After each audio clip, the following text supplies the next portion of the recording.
Good afternoon. Welcome to Transportation, everybody. Before we do get started, if we could all rise for the pledge, please.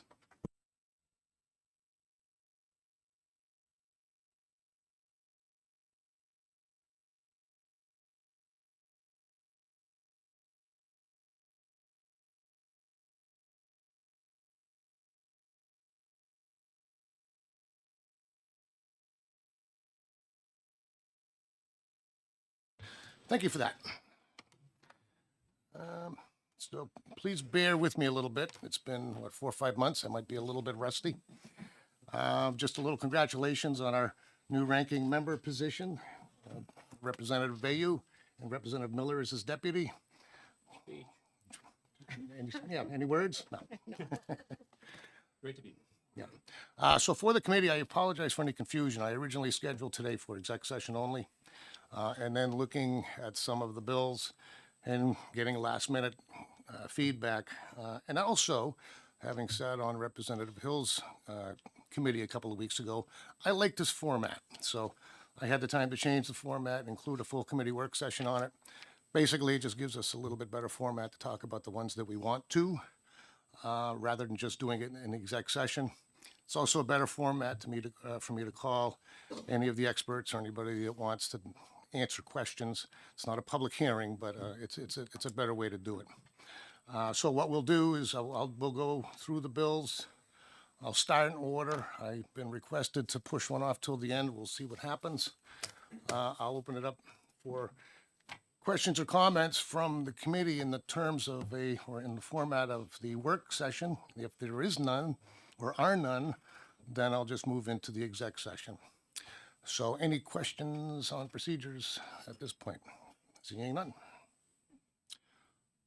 So let's begin with House Bill 209 FN, which is allowing a new vehicle purchased in the model year or before to be inspected in the second year after purchase. Anything need to be discussed about this? And we as usual, we do our advanced conversations too, so we're usually pretty prepared. That's being said. Mr. Chair. Representative Vail. This was a bill that I supported last year and had hopes for coming back this year since it was retained in committee. But given the situation with the full repeal of vehicle inspections, I think this is a moot point. I don't think it has a lot of chance of going forward past us. So we're going to support an ITL motion on this one. Fair enough. Without any other questions, I'll open up the executive session on House Bill 209 FN. And the chair recognizes Representative Gorski for a motion. Thank you, Mr. Chairman. I'd like to make a motion of ITL for HB 209. ITL is moved. Is there a second? Second. Who was that? Seconded by Representative Hamblin. Anything else you wish to add to this? Just basically what Representative Vayu just said. It's with the passing of the inspection bill, we're getting rid of it. This is no need for this bill. So as a result, I think we should just ITL it. Anybody else? Yeah, I agree, and I don't see any benefit to interim study either, so I'll be supporting the ITL. That being said, I'll ask the clerk to call the roll when she's ready. Motion is inexpedient to legislate.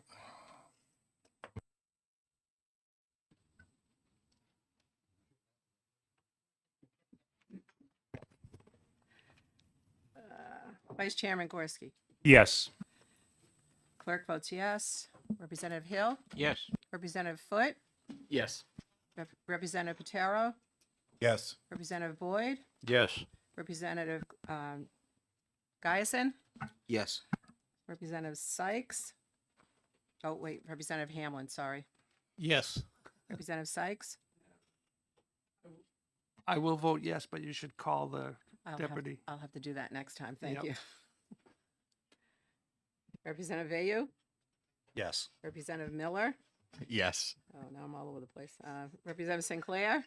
Yes. Representative Fox. Yes. Representative Johnson. Yes. Representative Plumundan. Yes. And Chairman Walsh. Yes. We got 19, right? 16. 16, thank you. 16-0. All right. Our recommendations adopted 16-0 for inexpedient to legislate. I heard consent. Any objections? Seeing none, consent it is. I'll close the exec session on House Bill 209. Give us a second for a reset. Oh, yeah. Don't confuse me. I am remiss too. Another recognition that needs to go out today is for the Honorable Mayor of the City of Laconia. All rise.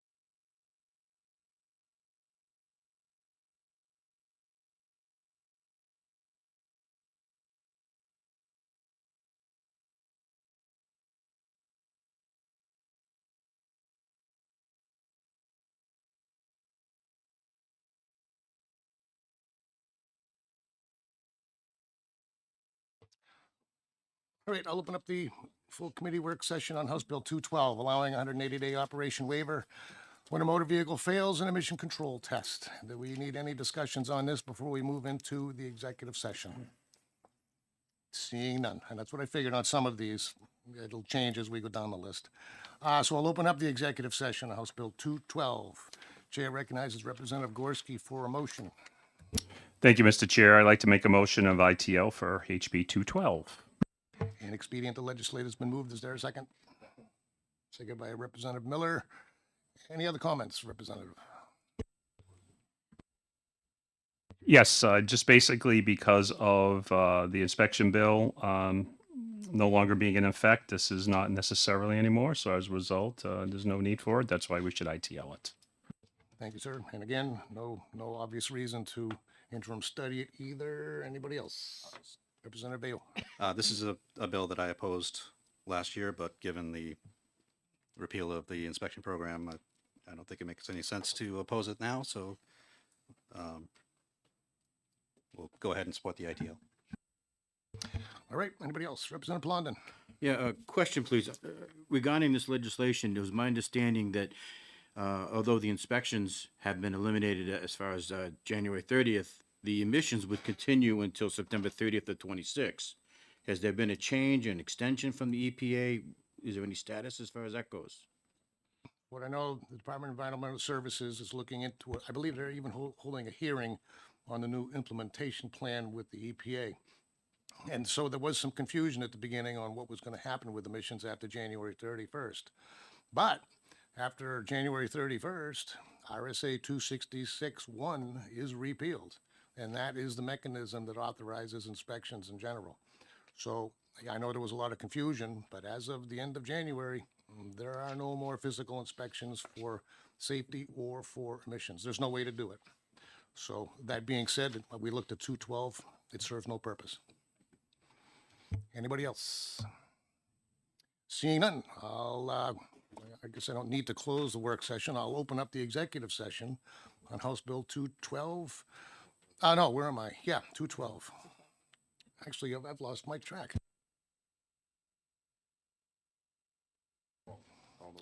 Okay, with no other questions, I'll ask the clerk to call the roll. Vice Chairman Gorski. Yes. Clerk votes yes. Representative Hill. Yes. Representative Foote. Yes. Representative Patero. Yes. Representative Boyd. Yes. Representative Giason. Yes. Representative Hamblin. Yes. Representative Vayu. Yes. Representative Miller. Yes. Representative Sykes. Yes. Representative Sinclair. Yes. Representative Fox. Yes. Representative Johnson. Yes. Representative Plumundan. Yes. And Chairman Walsh. Yes. Okay, 16-0. Our recommendation of inexpedient to legislate is adopted 16-0. Any objection to consent? Consent that is. I'll close the executive session on House Bill 212. A few minutes to reset. We'll go to 298.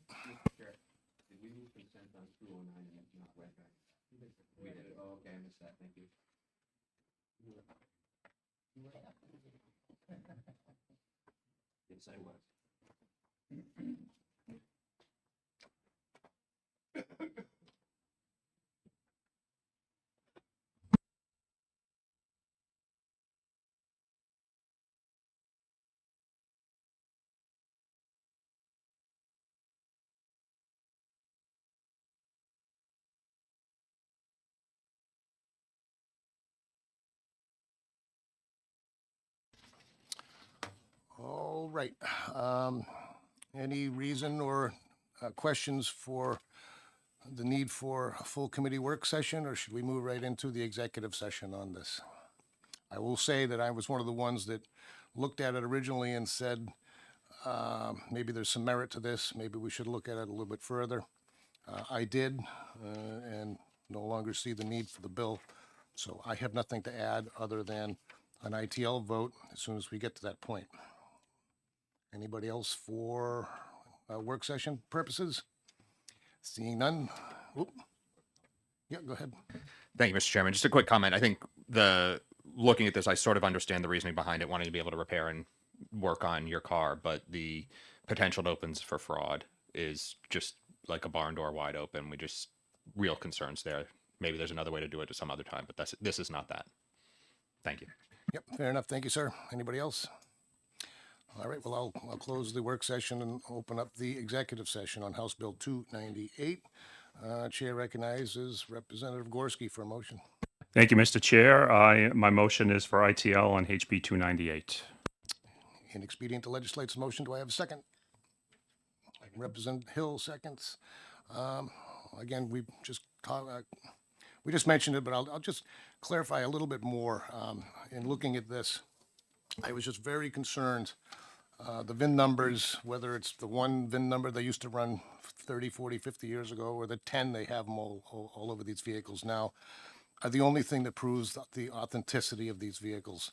And so, obviously, fraud is one potential, actually affecting an industry of antiques, and their authentic value could be a risk too. I just didn't see the demonstrated need to make any changes, so therefore I'm going to support the ITL. Anybody else from the committee? Representative Guyson. Thank you, Mr. Chair. We talked about this offline, and I understand the intent of the bill, and I truly respect the intent of the bill, but this bill, as it's written, needs a lot of work to protect against fraud. And I don't know that amending or working within the confines of the way the bill is written is the way. So I'll support the ITL, but I will be researching a way to put a better bill forward in the future. Fair enough. Thank you, sir. Anybody else? Very good. I'll ask the clerk to call the roll. The motion is inexpedient to legislate. Vice Chairman Gorski? Yes. Clerk votes yes. Representative Hill? Yes. Representative Foot? Yes. Representative Pataro? Yes. Representative Boyd? Yes. Representative Guyson? Yes. Representative Hamlin? Yes. Representative Vayu? Yes. Representative Miller? Yes. Representative Sykes? Yes. Representative Sinclair? Yes. Representative Fox? Yes. Representative Johnson? Yes. Representative Plemondon? Yes. And Chairman Walsh? Yes. 16-0. Our recommendation is adopted 16-0. Any objection to consent? Seeing none, consent it is. I'll close the executive session on 298. Give me a minute to reset here. I may make a sequence change.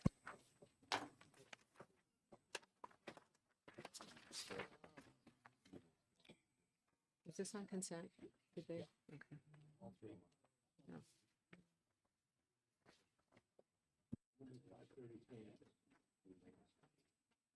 Going to take up 533 next.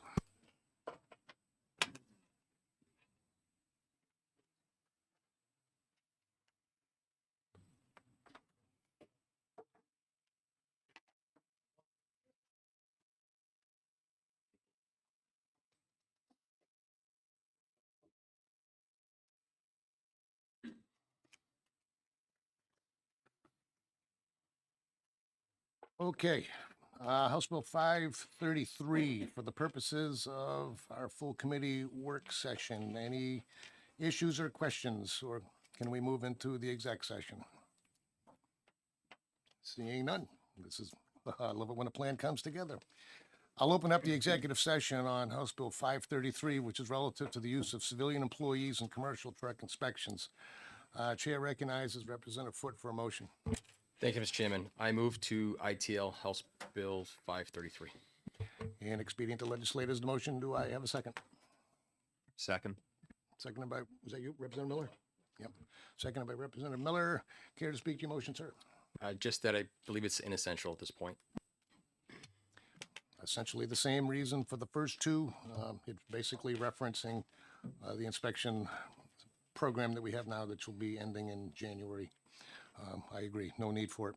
Anybody else? Representative Ayo. I don't know if I'm right about this, but I think the commercial inspection is still required by federal law. But I think there's a lot of holes in this bill that I don't think we could quite support. So we're going to also support the ITL.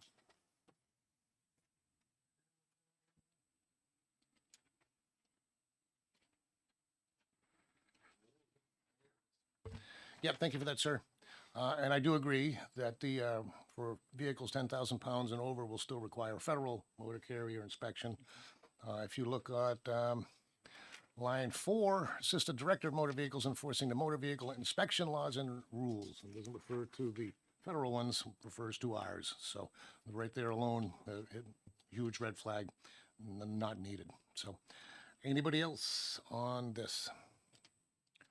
Seeing none, I'll ask the clerk to call the roll when she's ready. The motion is inexpedient to legislate. Vice Chairman Gorski. Yes. Clerk votes yes. Representative Hill. Yes. Representative Foot. Yes. Representative Pataro. Yes. Representative Boyd. Yes. Representative Giason. Yes. Representative Hamlin. Yes. Representative Vayu. Yes. Representative Miller. Yes. Representative Sykes. Yes. Representative Sinclair. Yes. Representative Fox. Yes. Representative Johnson. Yes. Representative Plamondon. Yes. And Chairman Walsh. Yes. 16-0.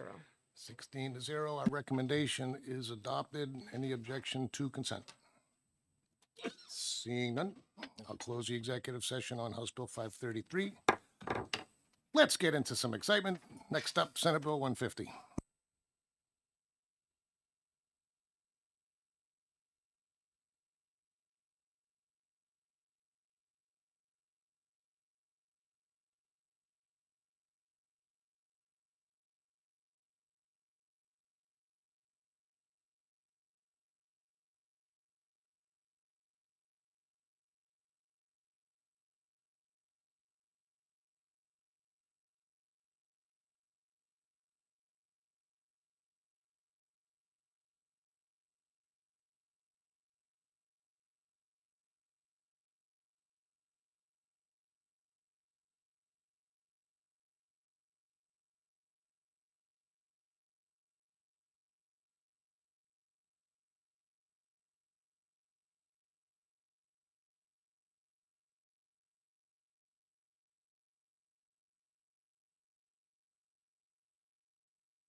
Okay, Senate Bill 150 for the purposes of our full committee work session.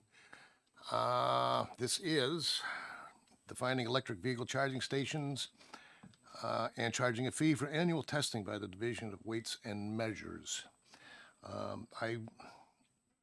We actually, was a lot of issue with this bill when we first got it. I believe it was unanimous when we decided to hold on to it.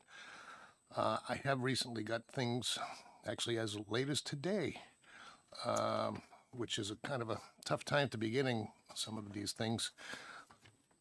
I'll leave it at that. I haven't even had a chance to read through them myself at this point. Any comments from anybody in terms of our work session? Anybody like to lead off?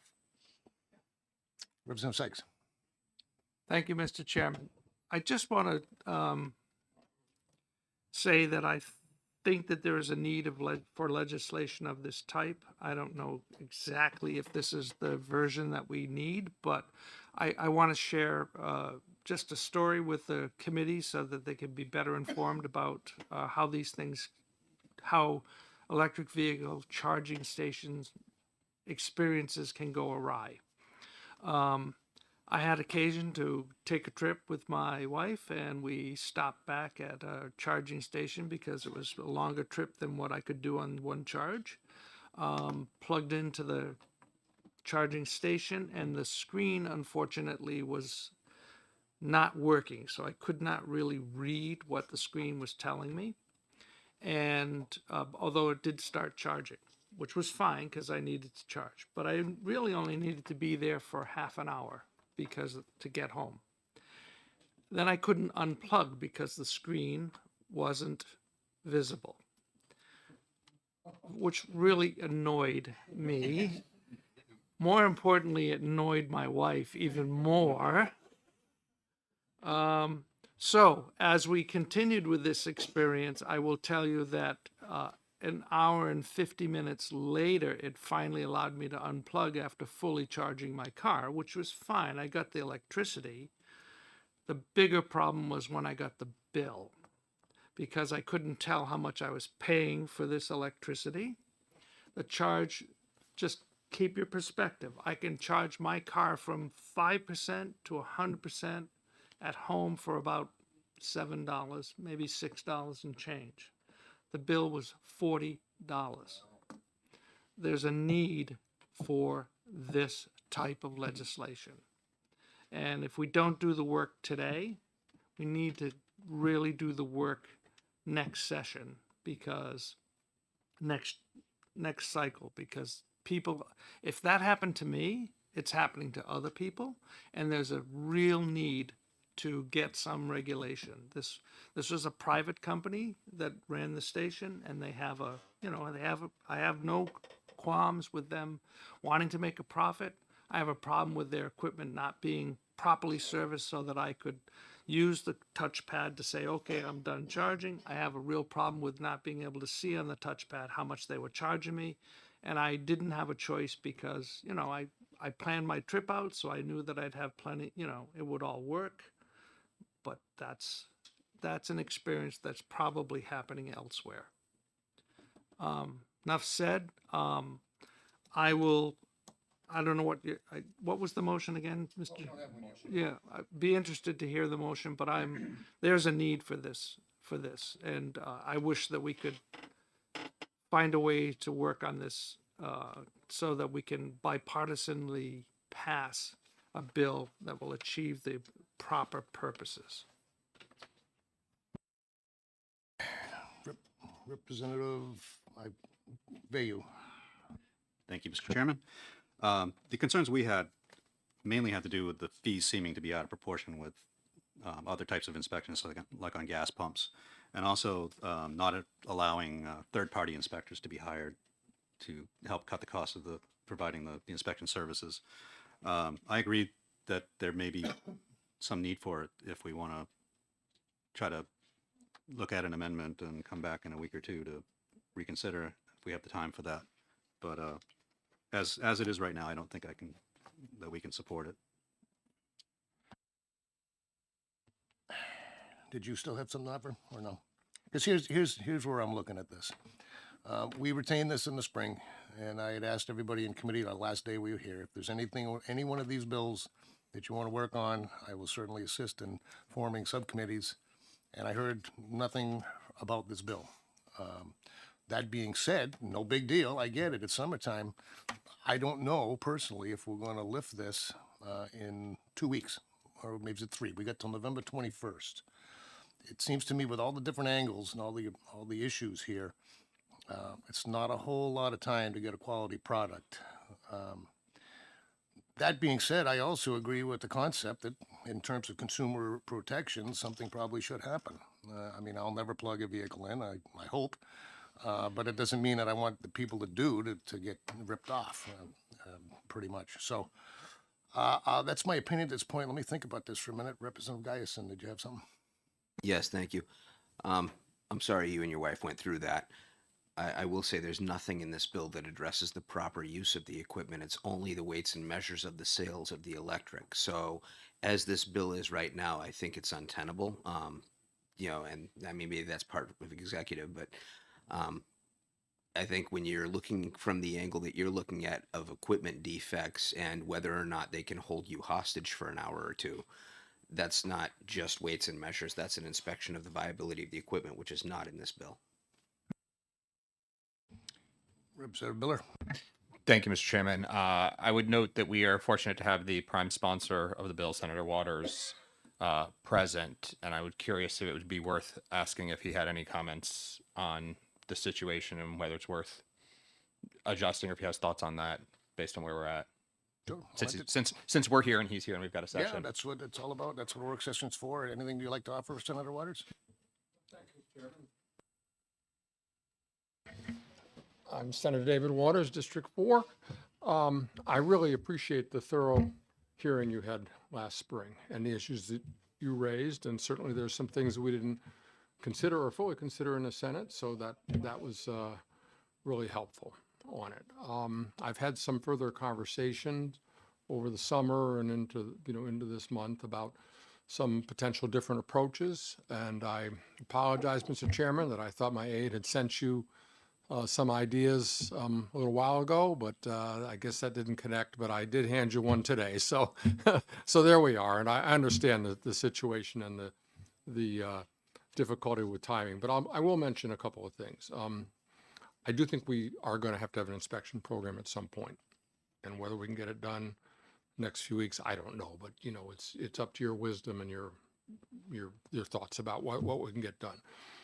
I do know that Cheryl Ayer, who's here from Weights and Measures, has some further thoughts about how to do a definition and rulemaking that she learned from a bunch of other states that have done this and had some advice on that. The one further thought I had, Mr. Chairman, was to maybe take a somewhat different approach and to have a much reduced fee annually and then authorize the commissioner to establish a program that might not be annual inspection, but that would begin when there was sufficient funding in a fund that would be set up. So if it's, say, $50 a year per charger, that would be charged, the money would come in, and at the appropriate time, the commissioner would be authorized to set up an inspection program.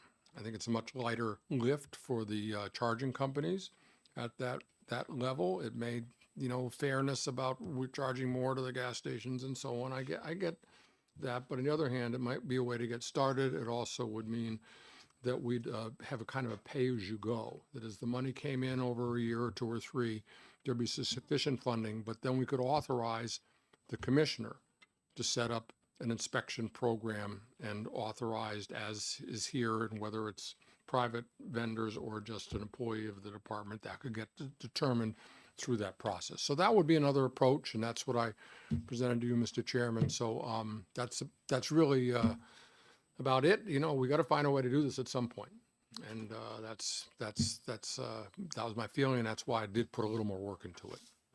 I appreciate it. One question for me, though. From the reading I've been doing on these, they're not the most reliable things in the world. And so even by doing the $50 a unit until we have enough money to start, you think it would be more than a year at a time before these are inspected? Because I don't know if that's enough, I guess, personally. I hear the reliability is very bad. Well, if I may, really the commissioner and the and Director of Weights and Measures can speak a little bit more to that. My own experience with charging has been very, very effective and very useful. Thank you, Elon Musk. The Tesla system really works well, and it's everywhere. And there's going to be I've talked with the Tesla folks, and they are full on in terms of rolling out many, many more stations in New Hampshire. So I have not had the kind of experience you had, Representative Sykes, but I know it does happen. I think that, I think the ideal is probably annual, and I think it's a little more than just that you're getting what you pay for in the electricity, but the thing actually has some functionality. And there are ways, if you use them now, if you're having a problem, you can call and get somebody on the phone and say, this is not working. That some stations have that, some don't. But I do think the reality is that I don't think we can charge too much as an annual fee before the businesses are coming here squawking about, because there's not a lot of profit margin for most folks. Maybe for Tesla there is, or for the fast charge systems. But the level 2 charges is not a lot of profit margin there, so a too high fee might be a little problematic. But I think that the new vision I have of setting up a fund, feeding the fund, letting the commissioner establish how a program can roll out and how frequently might be a way at least we could get something done. And I certainly trust the commissioner and Weights and Measures to do what needs to be done. Thank you, sir. Did you still have a question? Representative Sykes has another, if you'll take it. Well, I would please. Actually, it's not a question, it's just a observation so that I don't misdirect my colleagues. I generally try to charge at home because it's less Yeah, it's expensive. cheaper. Yep, but I respect a company's need to make a profit on what they do. I have probably used in the last year, maybe only 8 times I've actually been on trips long enough where I've had to charge outside of home. 7 of them went flawlessly. 1 did not. So I don't want people to think that's always the way it is. It's not. But I still contend that from hearing from the good senator that there might be some maneuverability about moving something, a better bill forward. That would be my take on things from today. You have one more question? You take one more? No, sure. Okay. Representative Guyson. Thank you, Mr. Chair, Honorable Senator. My question is, do we know if there have been any complaints, litigation, BBB calls, or anything in the past about a consumer feeling like they did not get the electric that they felt that they purchased? Have these been contested? I'm not aware of it, and thanks for the question. I'm not aware of it. So others may be. I would say that most complaints go, you can call, or if you have an app, on the app, if you say something's going wrong or this or that, and I think that's the way that most people do it. So it may not be visible as to whether somebody's, called up Consumer Affairs.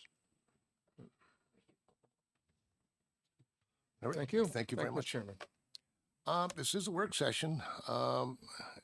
Is there anybody else that would like to share some wisdom on this topic as we decide what to do with it? Come on up.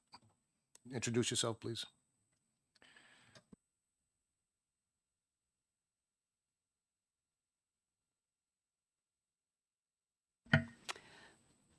My name is Cheryl Eyre. I'm the director of the Division of Weights and Measures. One of the things that I did want to bring out in hearing Representative Guyson speak to the representation on the devices, Weights and Measures oversees all of that. We want to make sure that there is complete understanding of what is happening in that transaction. We want to make sure that the consumer understands what the cost is per kilowatt. We want to make sure that the consumer knows how much is metered.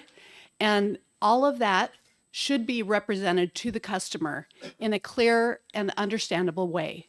And so all of those specifications that we look at with all device types, we want to make sure that consumers are understanding of what they're paying for.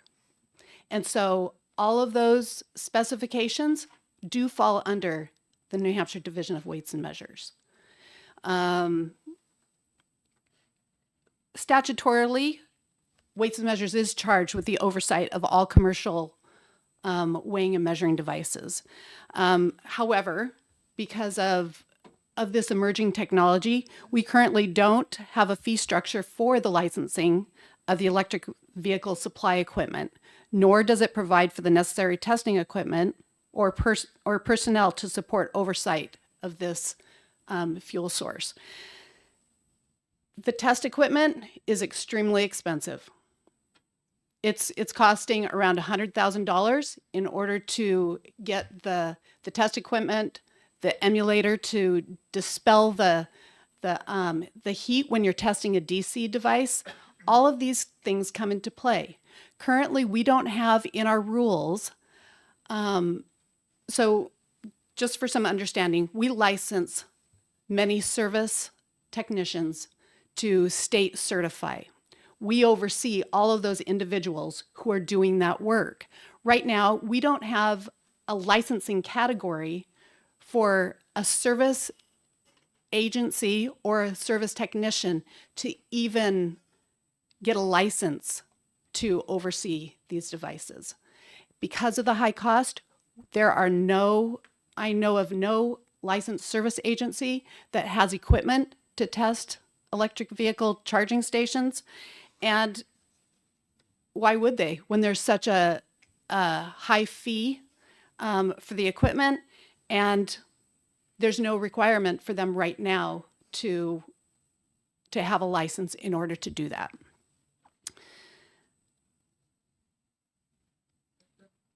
I have a question. Yes. When did we see the first EV charging station installed in the state of New Hampshire? And as follow-up with that, would be, when did the state of New Hampshire start installing their own? 6 years ago? 8 years ago? I actually don't have an answer to that. Is my guess pretty close, probably? Or is maybe me longer than that? The reason I'm asking the question is that there seems to be a lot of anger about why we don't have anything in place, but nothing's happened in 8 years, and now all of a sudden we want to try to push this thing over the top in 2 weeks. So that was my question. Okay. So, I mean, that's a valid question. When EVs started coming on the market, there was a lot of EV chargers that started going in the state of California. For good reason.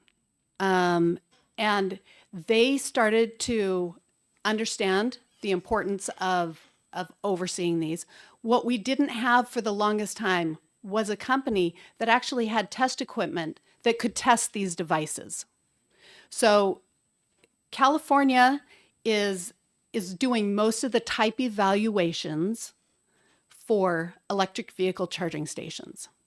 Now, the National Council on Weights and Measures, they are the ones that have what's called an NTEP program, National Type Evaluation Program. And it's through that program that different devices that are used commercially throughout the states are evaluated. And if they meet certain criteria, then they are given a certificate of conformance that allows these devices to be used commercially. New Hampshire is an NTEP state, very much like almost all of the other states throughout the country, which means we only want devices that have been type evaluated and proven that they have been tested in order to be used in a commercial application. We have tons of scales that are coming from overseas that have never paid the money to be type evaluated or to be analyzed. And so that's the bottom line, is that EVs came on the market very quickly. They started being used. We didn't have these devices that had been type evaluated. They are now being type evaluated. We didn't have test equipment. Now there is test equipment available. Mr. Chairman, I can give you the numbers if you'd like. Would you like the numbers Of what, the years? of how many stations we have? Oh, I don't care how many stations we have, is when we started talking of putting them in. It's close to 10 years ago. That's on what I thought. 93. Okay. And we've got 19 Tesla stations and 186 ports. Then we have over 300 other charging stations with level 2 ports and about 74 fast charge stations. So we've got more or less 500. Thank you for that.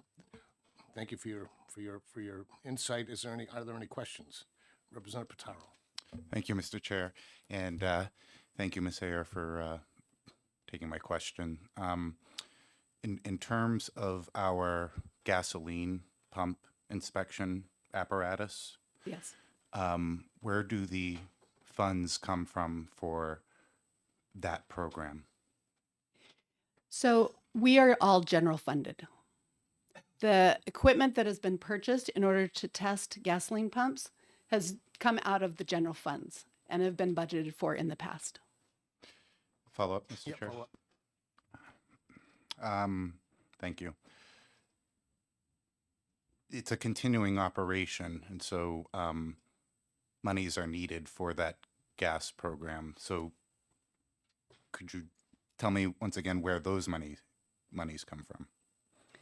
Could you repeat your question again? We have inspectors inspecting the gas pumps right now, correct? And they need to be paid, and there's gas they got to pay. Who pays for that program as it's happening right now? Okay, that also comes out of the general fund, but I will say that we have 210 licensed service technicians that are employed by a number of different service agencies, and they are given the authority to certify in behalf of the state. So I have 3 investigator positions, and those investigators follow up on consumer complaints. They actually do audits as well. We have test equipment for gas pumps. We have test equipment for vehicle tank meters, which are usually your fuel delivery oil truck meters for propane. We have field standards to test scales of all sizes. We don't have test equipment for every single type of device that we oversee, but we've also worked with service companies to witness test, like vehicle scales. We don't have the equipment to do that ourselves, but because the equipment for electric vehicle chargers is so expensive, we would like to invest in that. And we have the funds set aside in order to be able to do that. And see what it is in the market right now. Let's see what's happening. It's interesting to note that mechanical or electronic devices can always break down. We all understand that. Our cars break down. Our things in our home, our washers, our dryers, our dishwashers, all those things break down at some point. So without the ability for us to test that, we have no idea. So we're in the dark. What's really happening? What's happening in that transaction that Representative Sykes had? Representative Pataro. Thank you for your indulgence, Mr. Chair. I really appreciate it, and thank you very much, Director Ayer, for explaining that to me. My final thing on this, with the bill as it is, and with your understanding of it, would you characterize, if this were to hypothetically go through, that some of the 212 employees who do this now would be cross-trained in electrical, or would we have to hire a whole new department and division to handle this electrical need? No. So thank you for your question. We have one position that is in the bill to be an additional position to the Division of Weights and Measures. The 3 other investigators would be cross-trained in testing electric vehicle charging stations. As far as the 212, we may have a category for them to service those devices, but the intent is, because we are investing so much money, or the potential of investing so much money in the equipment, that we would be the ones to do the annual testing of these devices. Thank you. Anybody else? Thank you very much. It's been you. very helpful. Anybody else in our work session portion of this? Well, Commissioner Jasper, come on up. I had to remember which title to use.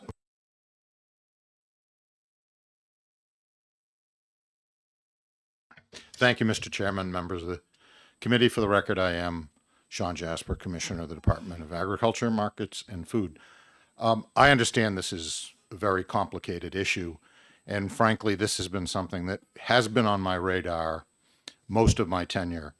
But as Director Ayers said, the equipment wasn't there. So we've been looking at this, trying to figure this out. And I understand that this is something, and I told the director that I did not expect this to pass the first time around because of the many issues, and we were looking at it from one point of view. I would really ask you not to kill this. I mean, obviously we could come back, but we'd be back at the same point in the next session.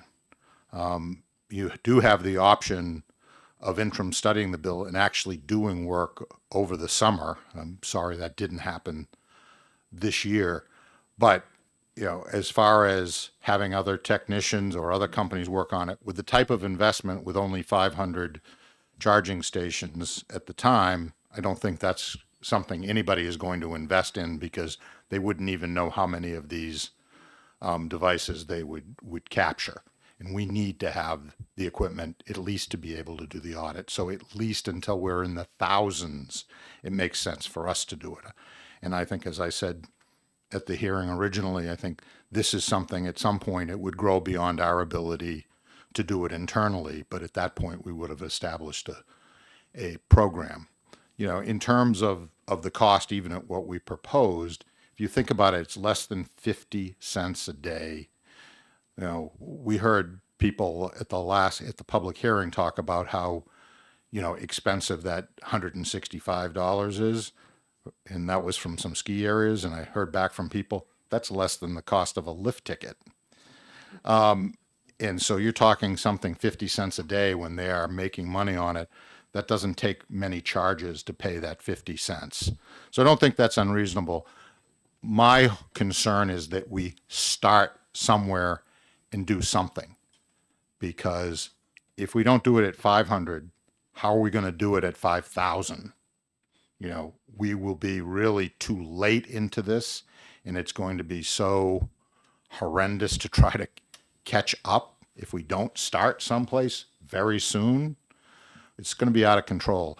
Director Ayer has a lot of statistics and a lot of information about problems with these. She was telling me yesterday about one of the other states, I believe it was Vermont, that went in and plugged in to do the testing. They unplugged it, but it didn't actually disconnect. When the next car came along and plugged in, the state got charged for that charge. So there are issues here. This is about consumer protection. And so at very least, as I said, didn't expect this to pass this year. I know you don't have enough time to fully vet all these issues right now, but I would really encourage you to try to move this forward in some manner so that we don't start at ground zero, because at the end of the day, it's not what I think, it's not what Director Ayer thinks, it's what you folks and your fellow legislators think. And so we're glad to provide whatever information or work with you, but let's not just start at ground zero again next year, please. Well, thank you. And I don't think we would be starting at ground zero. We've got this. We've also flushed out a lot of the concerns, a lot of the questions. I think we learned a lot more today just from listening from Weight and Measures. But let me ask you this, in your experience as a House Speaker. If we retain or interim study this, I mean, we pretty much are sitting on it procedurally until next summer. As opposed, in either way, nothing's going to happen with it next year other than a recommendation for future legislation. Same argument we've used on a couple other bills. Would it make sense even just to let it go as an ITL and continue with the research ad hoc? We wouldn't have to wait until June, get some interested parties, or even in the Senate, with the Senate rules, they're different. I know, if it's not substantially different on the House side, we couldn't amend anything next year if we kill it, but what are your thoughts? Well, my thoughts are that sending a bill to the floor with an ITL does send a very negative message to the House and to the Senate from the committee. You can actually start your work anytime, as you said, even if you interim study it. It's no different, Mr. Chairman. You can have a work session. I've been involved in that, where you still have a formal report.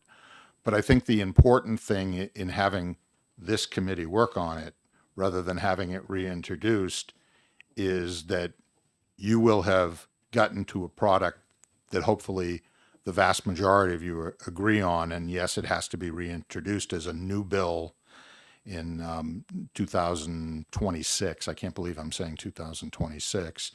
But then you've already coalesced around something.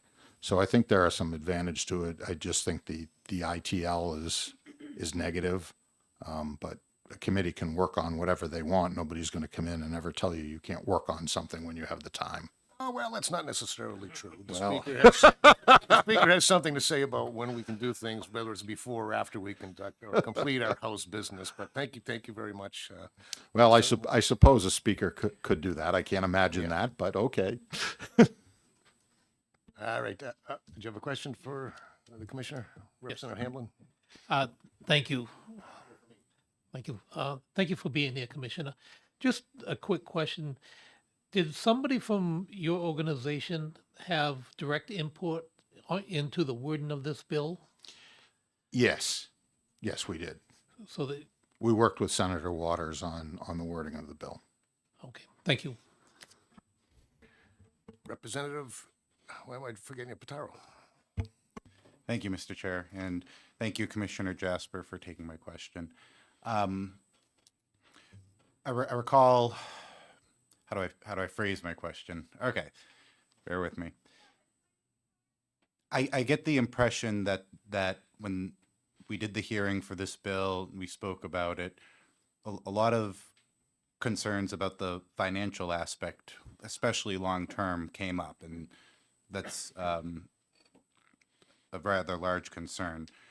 So in one sense, you said that this was on your radar for ever since you came into the position. Earlier, we heard from Director Ayer that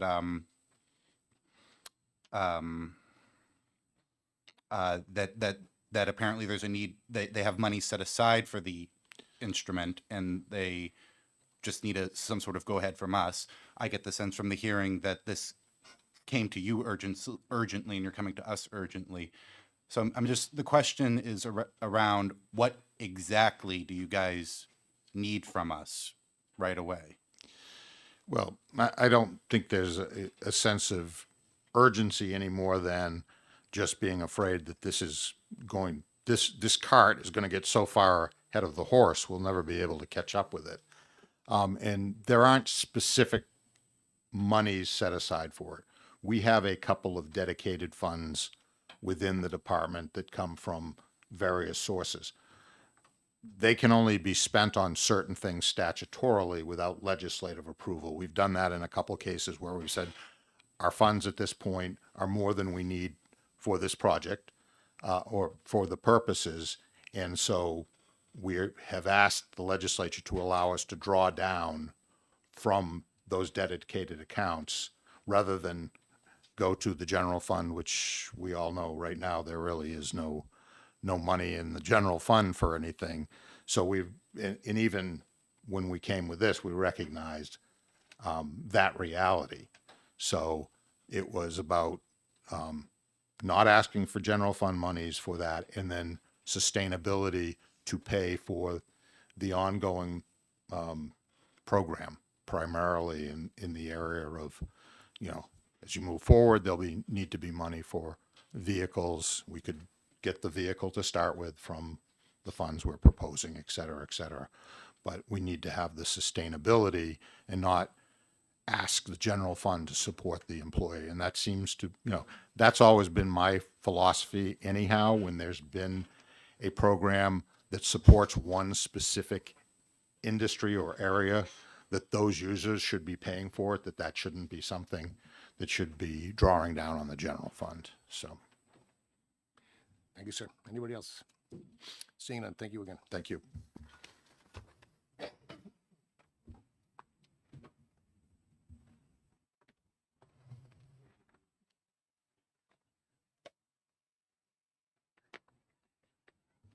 All right, I'll close up the workshop portion of it unless anybody's got anything else to offer. Seeing none, I'm going to open up the executive session on Senate Bill 150, defining electric vehicle charging station and charging a fee for annual testing by the Division of Weights and Measures. Chair recognizes Representative Guyson for a motion. Thank you, Mr. Chair. I'm going to move ITL on Senate Bill 150. Motion's inexpedient to legislate. Is there a second? Representative Hill seconds. Care to speak to your motion, sir? Sure, Mr. Chair. I just don't think that this bill fleshes out the issues that some of the issues that were described, and I also have not seen a need in terms of consumers contesting the issue for the government to get involved in what right now is a private transaction. Thank you, sir. Anybody else from the committee? Representative Sykes. Yeah, so I've listened to the testimony, and I think there is some merit in treating this bill in a different way. I think it's important that we send a message to the full House and back to the Senate that says the issues that are raised are important. They're important consumer issues that we should be looking at, and so I will be voting against the ITL in hopes that we might introduce a different motion. Representative Hill. Thank you, Mr. Chairman. I think those words spoken by the prior speaker would be suitable for a committee report to say these are important issues, but I'm not interested in an interim study motion were that to be offered for the very reason that we can begin work on that new legislation and not lose any time by taking it into an interim study scenario.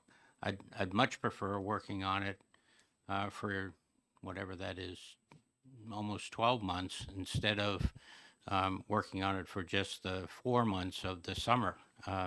So for that reason, I would support the ITL. I would support a strong committee report indicating our interest in having this worked on and fleshed out all of the necessary pieces to it that we're even now coming up with new ones as we go.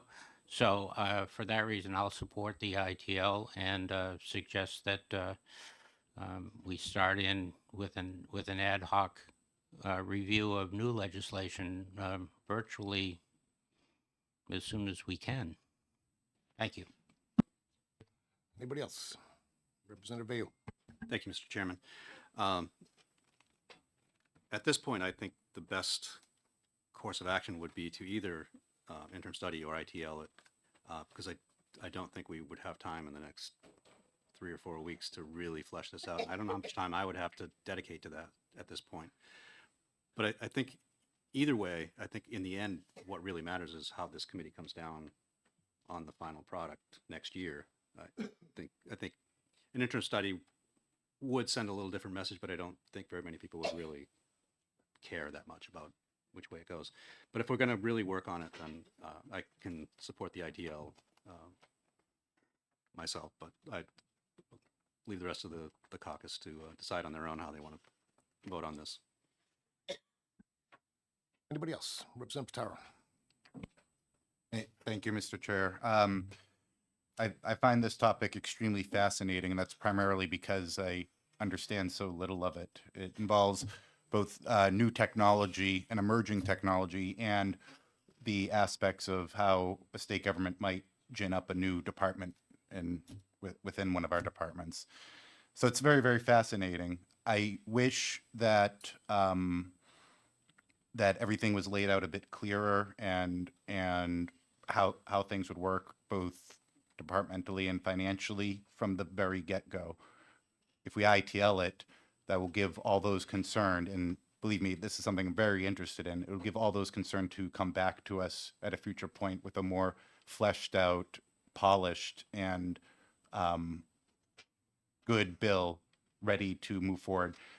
Something that we can all understand and get behind on and explain to our constituents. And that's why I'll support the ITL, is my confusion. Thank you for that. Anybody else? Representative Sykes. Thank you, Mr. Chairman. It's been my life experience that when you're faced with thorny questions like this, that you need to remember the very wise words that were once shared with me, which is, you can't push a rope, you pull a rope. And the two choices that we have before us, ITL or interim study, one is trying to push the rope and one's trying to pull the rope. I think that it's important as a committee that we try and pull the rope on an important consumer protection issue.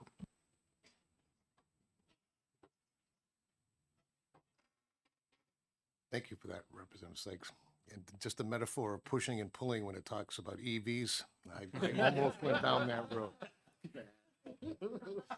I'm going to actually, if there's anybody else, I'm actually going to support the ITL too for one reason. Again, there's a lot of things going on here. I think we all agreed with the consumer protection. I think it'll be better to do this ad hoc instead of with the shackles of the system and public notices and all that.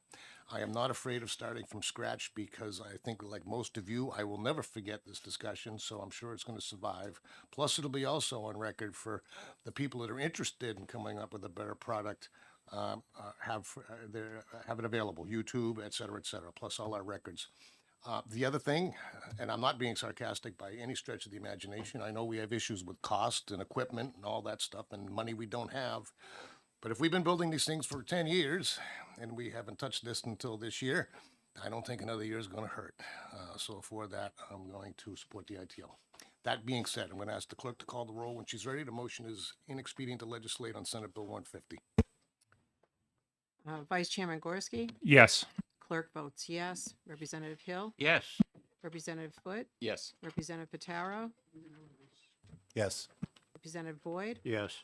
Representative Giason, Yes. Representative Hamlin, Yes. Representative Vayu, Yes. Representative Miller, Yes. Representative Sykes, No. Representative Sinclair, No. Representative Fox, No.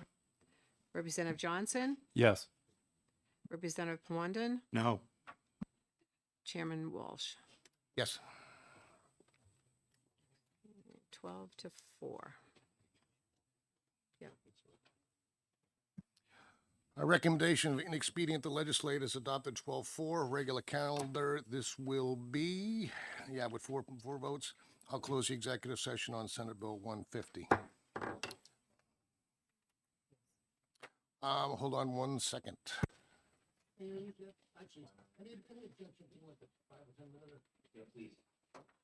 We're just going to take a break for 10 minutes or so.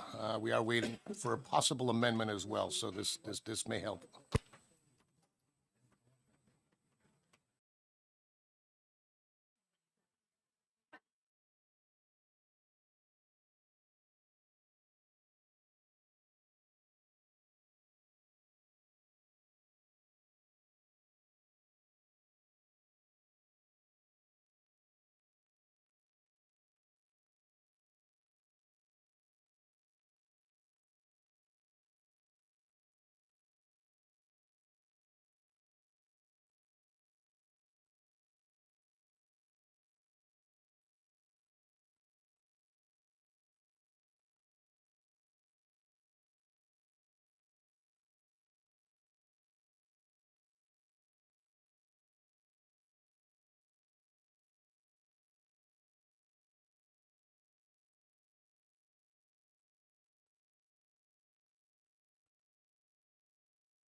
Okay, welcome back. Thank you for that. Needed a couple of minutes. We'll get back into our agenda here, House Bill 414, in terms of full committee work session. This is prohibiting the division of motor vehicles from suspending a license on the basis of debt owed to a private entity related to the towing or storing of a motor vehicle. Anybody like to discuss anything on this? Representative Miller. Thank you, Mr. Chairman. With apologies to the committee and to the chair, we were working on some amendments to this bill. They have not come through yet, and so a bit awkward in that sense of trying to address some of the objections that were received, some of the views that were posed around this. That said, I think that ultimately this bill, while not perfect, is a good step towards solving a significant problem for our constituents, which is that we are forcing in some of the, sort of worst chaos scenarios. You've had a car crash, a tire blowout, something like that. You're already not having a good day. And then on top of that, you're being forced into a business relationship with a company that you had no choice over, with a set of rates that you have no ability to comparison shop, price shop, or negotiate. And at the end of that, potentially losing both your vehicle and then a couple of weeks later, your driver's license and the ability to register a new vehicle, even if you go get one. And so a bad day becomes much, much, much worse over the period of the next couple of weeks or months. And I understand that the businesses performing these services are performing it as a quote unquote public good. They're also performing it for profit. And I understand that they, are worried that they're never going to get paid if they can't take people's licenses away. But I think holding drivers hostage, holding them hostage over this is the wrong approach forward. So even without the amendment that would have added a few caveats and helped clean things up a little bit, I'm still strongly in support of this bill and really would encourage you to consider the aspect of it that is the that commercial relationship being forced by the state. We really don't do it in any other industry, and this sort of one weird carve out is a big problem for a lot of people. So, thank you. Thank you for that. And thank you for recognizing the fact that this is an unusual situation because for public safety, we contract with towing companies to get vehicles off the road. It doesn't matter how they got there, whether it's a crash or just a breakdown. So it is an unusual thing. So they've entered in a contract for public safety to help clear the roads before another incident happens. So I do look at this differently. I had requested somebody from the New Hampshire Towing Association. I don't know if they've showed up because in my research that I did on this, I think this occurs in terms of them being stuck with a vehicle they can't do anything with in their lot a lot more often than you think. Would you be willing to come up and share some insight on what would happen if this were to pass to the industry and to the people that do contract with the Department of Safety to get the roads cleared? And please introduce yourself. Thank you, Mr. Chairman. My name is Ralph Crester from New Hampshire Towing Association. This puts a burden on all the towing companies in the state of New Hampshire. And as you were talking about state inspections, this is going to get worse. With the cars not being inspected, they're going to be abandoned more. They're taking plates off vehicles. We get them to our yard. We have to do the abandoned paperwork. And then we have to try to find out where these people are. This takes 90, 120 days to figure out where everything's going once you go back and forth with lien holders and things like that. And what all this is said and done, once we get done and we get a title app or abandoned car paperwork, then we end up junking the vehicles. Metal prices are going up and down. The highs have been $500 to get rid of a car. The lows have been $200 to get rid of a vehicle. And we're getting more and more of this, and we're also getting more and more campers and boats and that kind of thing. People just dropping off on the side of the road. So all we're trying to do is we're not doing these vehicles for profit. We're just trying to get some of our money back. Time we get done doing these vehicles, this is it costs us anywhere from $1,000 to $1,200 just to do all the paperwork. Time we pay our guys, pay for the fuel and things of that nature. But the only thing pulling licenses does is get the people to call us. 90% of the time we will work with the people and try to resolve how do we do this before the licenses ever get pulled. My business alone, I do 100 abandoned vehicles a year. And that's just being towed from local PDs and state police. And, when we're not getting paid for a lot of these vehicles, and we got to try to get rid of them.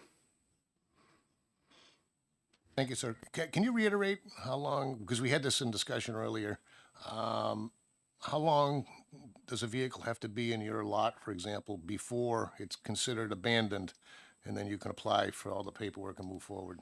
We're supposed to be doing between 20 and 30 days. We're supposed to be sending the paperwork to the DMV. We have worked with the DMV, and they've gotten the paperwork back to us sooner. Then we have to send certified letters out to the customer or the lien holder to figure out who has the vehicle and who owns the vehicle at this point. Thank you for that. And how many, you said you did 100 a year yourself on abandoned vehicles? We do about 100 a year on the seacoast, and it's approximately 100 a year. Sometimes it's more, sometimes it's less. If I can interrupt, any approximation, or has it ever come up in your discussions on how many this could be statewide? Oh, it's come up, but trying to get everybody together and figure it out. It's got to be thousands. Yeah. You're just one company. Okay. Any other questions, Representative Pataro? Thank you, Mr. Chair, and thank you, Mr. Castor, for taking my question. So as it is right now, with this process at the very end of it, there's some sort of mechanism that the tow company would initiate to suspend the registration renewal of the vehicle in order to recoup the costs? At this point, we can suspend registrations and/or licensing next time it comes up for renewal. It does take a while to get the renewals going through, so we're waiting quite a while to get some of these. There is a set price when we send it into the state what we can charge. One follow-up, Mr. Chair.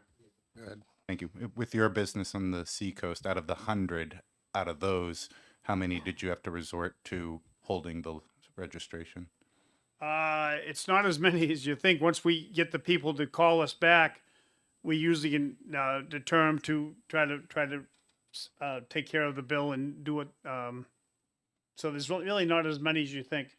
Right now, I think my company alone's probably got about 50 pulled that we're waiting on, and some of them can be up to 7 or 8 years old. If they move out of state and go somewhere else, then they come back. Mm-hmm. All right. Thank you. Just to be clear too, or clarify for me, it's not the towing companies that are actually doing any suspension. They're going through the hearing suspension process at the Department of Motor Vehicles, correct? Yes, it's just like you have a hearing for your license of losing your license for speeding or whatever else you do. It's the same hearings process. It's not just us pulling license. Right, they're not doing it independently. This is done through safety. Representative Vice St. Clair first. Thank you, Mr. Chair, and thank you. When people have these bills and stuff, do you end up working more with insurance companies, directly with insurance companies that they may have on these vehicles? The problem we're having now is New Hampshire is not an insurance state. You don't have to have insurance. We're finding more and more vehicles with no insurance, younger generation. So we're finding more and more vehicles without insurance. Okay, follow up. Follow up. Thank you. And percentage-wise, how many vehicles that you end up towing have out-of-state plates? Ooh, I wish I can't. I give you a guess. It's not accurate. Probably 25%. Okay, thank you. Representative Hill. Thank you. And a follow-up on that last question, what is your procedure when it is an out-of-state for trying to resolve this vehicle that you have in your lot that has a Massachusetts plate, let's say? First, we have to go through New Hampshire, send in the abandoned car. They come back and say, yeah, they live in Massachusetts, and you got to go to Massachusetts or wherever. You got to go New York, Florida, or wherever. Time you get the paperwork back, I've got one vehicle I've had for a year, and we still haven't heard back from Florida yet. Yep, follow up. But is the process the same as what is proposed in this within those other states? Some states are different. I can't speak for other states. Most of the states you're doing, I assume, are Massachusetts? Is that? On Maine, on the seacoast, because I got Mass and I got Maine on both sides of me, but people coming up tourists are more and more. I got a call on it. Yeah, So your goal, though, is still to work with whoever owns the vehicle, whether they are in another state or New Hampshire. And your goal, if it doesn't work out, you still are trying to get to the point of having abandoned property title and then salvage. Right, it's called a salvage title if we're going to dispose of the vehicle to a junkyard or recycling yard. Okay, thank you. Representative Hamblin. Thank you, Mr. Chair. Thank you for being here today. Now, is 100% of the vehicles that you pick up towed to your lot, or do you have other places to tow them to as well? No, we have just the one lot I have in on the seacoast, so it has to be towed to our lot. Yes. Representative Guyson. Thank you, Mr. Chair. And thank you for bringing that up. I wasn't tracking the number of abandoned vehicles, but of the vehicles that you recover, how many would you say are disabled at roadside, either accident or mechanical vice abandoned? It's probably 50-50 at this point. Follow up. What is the going rate for storage for a facility like yours? And do they also charge interest if somebody can't get their vehicle back in a hurry? We do not charge interest, and the storage rate is about $75 per day. Thank you. In that area, yes. Anybody else? Representative Miller. Thank you, Mr. Chairman. Thank you for taking the question. If this bill were to pass, would you drop out of the tow list program? It'd be hard to keep on doing police calls, yes, because we can't keep on doing this and keep on losing money with the cost of tow trucks and cost of insurance and drivers at this point. There isn't a lot of people out there wanting to drive tow truck. Thank you. Actually, that answers one of my questions too, so thank you. Representative Gorski. Thank you, and thank you for taking my question. At what point of the process do you, let's say you pick up this car, take it to your lot, at what point of the process do you start to think about, okay, we have to think about going after this, pull this person's license? How long is that process from like day one? At what point would you start to consider that? You're going to be within 45 to 90 days. Matters how long it takes to get the paperwork back from the states. Thank you. Representative Fox. Thank you. And during the 45 to 90 days, excuse me, you know this is going to be, or you're hoping it's going to be in a vehicle that you can salvage. Are you still charging $75 a day? No, once we send the paperwork in, it becomes a rate that we come up with at the time of sending the paperwork in. We don't usually keep on charging storage, and once they do pull a license, have a hearing, there's a set rate from the hearings officer what we're going to be able to get from them. Anybody else?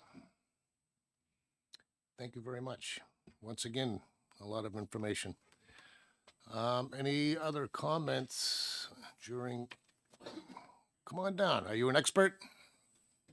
No, it was myself who initiated this whole thing when I got in touch with Ellen Reed because my son's been without his license for 9 years.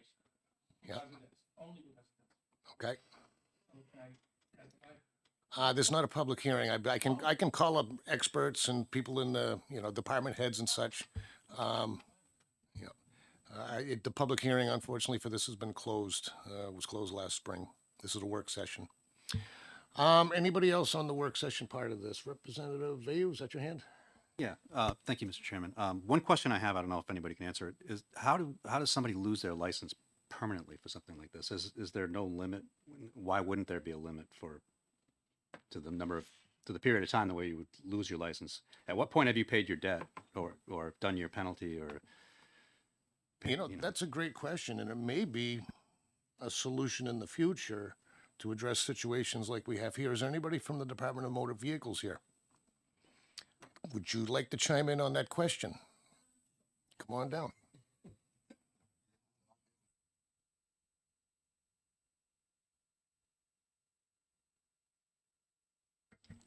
Thank you, Chairman, committee members. My name is Brandy Cassida. I'm from the Division of Motor Vehicles Financial Responsibility, and we oversee suspensions for operating privileges and registration privileges in our bureau.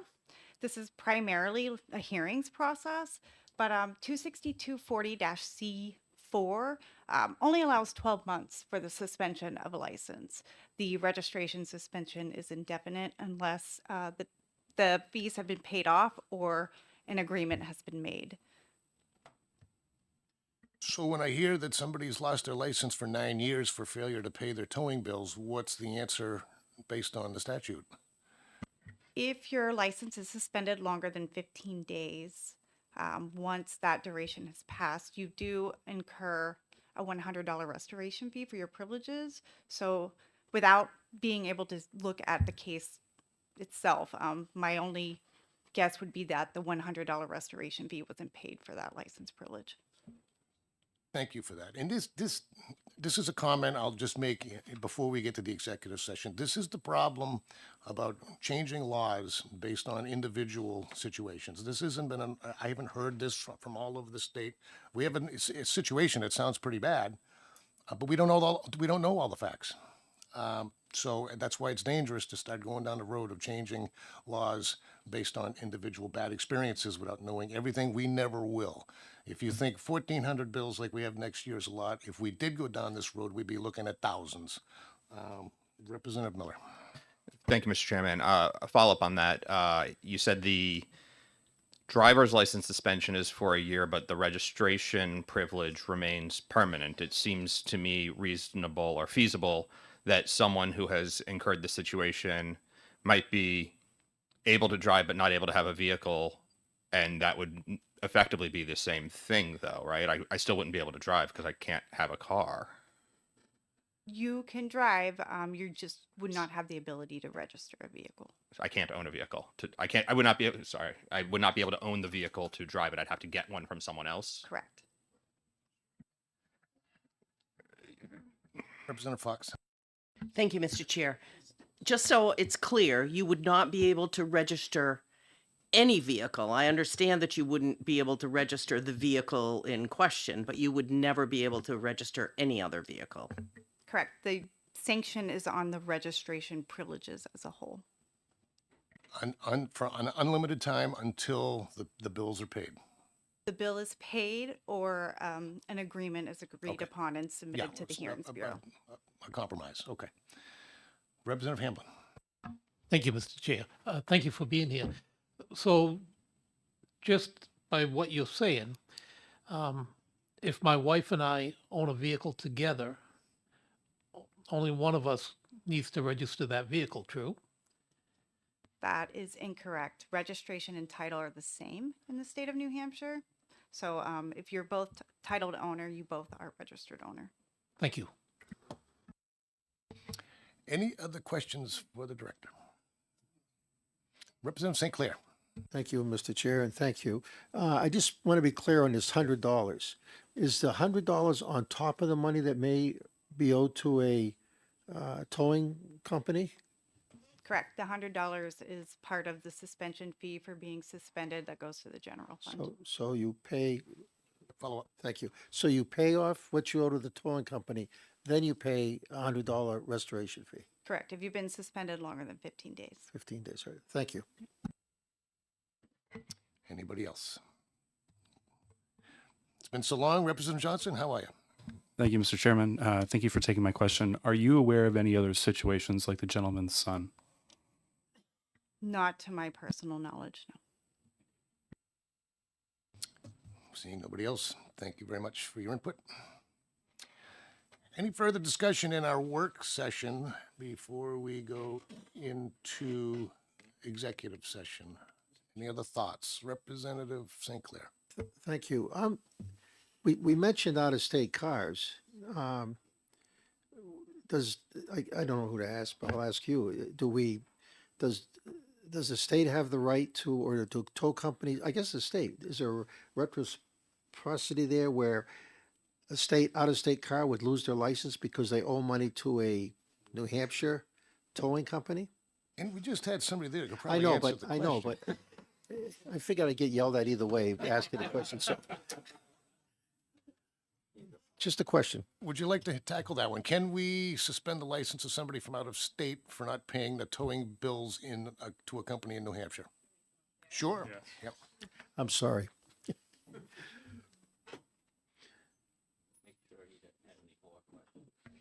So I'm not aware of any hearings that were held for out-of-state licenses for unpaid towing fees. It's my understanding, and I don't work for the Title Bureau, that those towing companies that are impounding out-of-state vehicles have to reach out to the state that vehicle is registered in.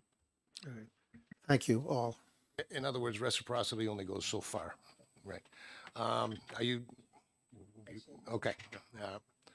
Representative Palundin, and you Thank thought you. you get out of here. Thank you, Mr. Chair, and thank you for staying there. Thank you very much. When we look at legislation like this, is there not an ability to challenge in district court the legality, I can't say it. Thank you. On a specific case, challenges can be made, can they not? Correct. I believe there's the ability to appeal any decision that's made by an administrative law judge in Hearings Bureau. Thank you. Thank you, Mr. Chair. Oh, come on. I'll make it really quick. Last one, Representative Guyson. Thank you for being patient. Thank you, Mr. Chair. Thank you, ma'am. Do you know of any other places in Code of Law in New Hampshire where a license or a registration is suspended for a dispute between two individuals other than this law and family court? No, not that I know of. Thank you. Now's the time. Run. Any other discussion in the work session portion of our seeing none?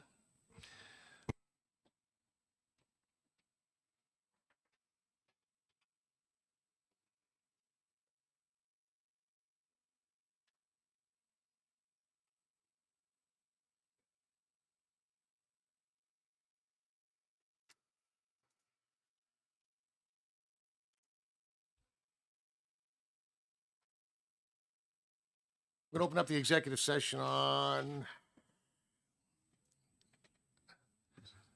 House Bill 414. Chair recognizes Representative Gorski for a motion. Thank you, Mr. Chair. I would like to move to ITL on 414. Inexpedient to legislate has been moved. Is there a second? Seconded by Representative Hamblin.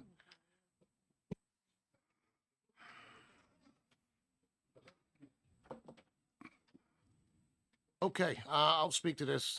Thank you, Representative, for the motion. I think I've heard enough. Again, this is the last resort when this happens. The industry that helps the Department of Safety and local police departments could be in jeopardy if something like this were to pass. Thirdly, excuse me, where was I? What's that? Now that I'm completely distracted. There's another thing too. At what point do we stop taking away responsibility? There's a very easy way to actually stay out of the situation and not have your license suspended if you leave your car on the side of the road or if you get in an accident. It may not always be easy. It may require a second job, but the way to avoid this is pay your bills. It's a pretty simple concept. I'll say it. Why not? I was here in 2018. We thought we were doing a good thing by starting to relieve some of the things that people get punished for and starting to lower the threshold and responsibility. And look where that got us. I don't look at these types of bills being any different. If we take away all the reason for compelling people to comply with their obligations, where are we going to be? And with this bill in particular, and with the next one, I'll say it now, if we were to remove or pass this bill and remove the ability for the privilege to drive to be suspended for not paying all your bills, what replaces it? Does that mean it's just a free-for-all and we don't have to worry about anything? It just doesn't make any sense to me. I'm all in favor of leaving the law the way it is now. For now, I did okay the retaining of this because I had an issue with a constituent of mine. That's what a lot of this amendment is that we do have here, and I will introduce this amendment if the ITL fails. But with the ITL on the floor, I don't see the point for it. So before you ask the question why I'm not bringing the amendment up, if the ITL doesn't make it, then I have your word. You have my word that I'll let the amendment come to the floor if a subsequent motion is made. That's my 2 cents. I'm supporting the ITL. I hope everybody else does too, for all those very simple reasons. Anybody else from the committee? Representative Sykes. So, I'm going to vote against the ITL because I'd like to see the amendment, which I've not seen. In addition to that, though, I would say that I would have liked if we'd had an opportunity to spend some time to actually introduce amendments and then take our votes, rather than taking our votes and then trying to fix it afterwards if we don't like the result or do like the result. So in any event, I am concerned. One of the things that came to my attention on this bill, on this hearing today, which was helpful, this idea that the suspension is permanent is worrisome too. I mean, I don't know what the answers are, and that's why we would have work sessions. So anyway, but I would love to see that amendment, so I'll vote against the ITL for that reason. Fair enough. And let me, on the 30,000-foot view too, because this bill's very similar to the one that we have coming up after this in terms of license suspensions for things that are not related to motor vehicles. It's a big issue. I know there are people in support of removing some of these things on both sides of the aisle, so it's certainly not partisan. My fear is, and in talking with a few other people, that this probably requires a little bit more work on the whole concept. I could very easily take 414 and put it into 539 and see the similarities. Rather than just picking at one little piece here and there, okay, yeah, this doesn't apply anymore, and then this doesn't apply anymore. I think the whole thing needs to be looked at more comprehensively. So therefore, not only am I going to support the ITL, I guarantee this won't be the last time we hear about this. And I think next time it'll probably be, again, like I said, a more comprehensive approach for all of the issues. That's where I'm at. Did I see another hand over here? Representative Miller. Thank you, Mr. Chairman. I am certainly in support of a more comprehensive approach to this issue of, I told you I was going to say this at some point today, license suspension for things that are not, and pardon my language, vehicular asshattery, because I can't come up with a better description of what the it is, but doing things with your vehicle. Right? We have a lot of other types of things now that result in this risk of license suspension or registration suspension, and I do hope we get to see those addressed at some point. That said, we have a unique situation here in that this 414 addresses that is specific around a relationship, a business deal, a forced business deal in many cases between two private parties, and one of them holding significantly outsized leverage in that situation. As I alluded to before, the inability to negotiate the rates, to pick your vendor, all of those things. It is spectacularly unfair to the consumer, to the driver. And I think that this bill does a good job of fixing that. I think with the amendment, arguably even better, and hope that we get to the point that we can discuss that amendment. I will also put out there the statement, just pay your bills is great, but in many cases, we have a scenario here. People are driving vehicles that are of limited value, uninsured, as we've heard. That vehicle gets in a crash. It is effectively worthless. And now I'm not suggesting that the tow companies need to be on the hook for the full disposal of that, but asking someone to pay thousands of dollars by the time you deal with the number of days that it's been held, getting through this whole process, and then also needing to get a new vehicle anyways, and potentially being prohibited from having a license or the ability to register that vehicle going forward, is an unreasonable outcome. It is wholly asymmetric to the incident of what happened. And it is not a responsibility issue that I got in a car. If I get sideswiped, that's not a responsibility issue that I did something wrong per se. Maybe I'm the one who did the sideswiping, and we could argue that maybe I should have to take a little more responsibility there. But at the end of the day, expecting someone to, suggesting that it's very easy, just get a second job. You're talking about people that may already be working 2 jobs just to make ends meet at this point. And getting, just find another couple $1,000s somewhere is incredibly challenging, right? Heck, if it's an accident and you've also got medical bills to deal with, I'm going to assume we're going to put the several $1,000s towards medical bills instead of the car. And so, yes, if I could get my wife to put all the cars under her registration after I become a deadbeat, but not everybody has that opportunity, and we shouldn't expect them to have that opportunity to get there. And so for that reason, I hope that we can kill this ITL, discuss the amendment, and come up with another motion going forward. Thank you. I just want to respond to a couple of points to you that you made. First of all, it's hard to pick vendors and rates at 2 o'clock in the morning on the side of 93 in a rainstorm. That's why I think that this whole scenario is different than a normal business relationship between a customer and a business. They are contracted by the state to get things done expeditiously on the side of the road. Usually it works. It sounds like every now and then that people think they've been treated unfair. I still don't think that rises to the level of making a change in law. The second thing that you mentioned, I lost it. Anybody else from the committee?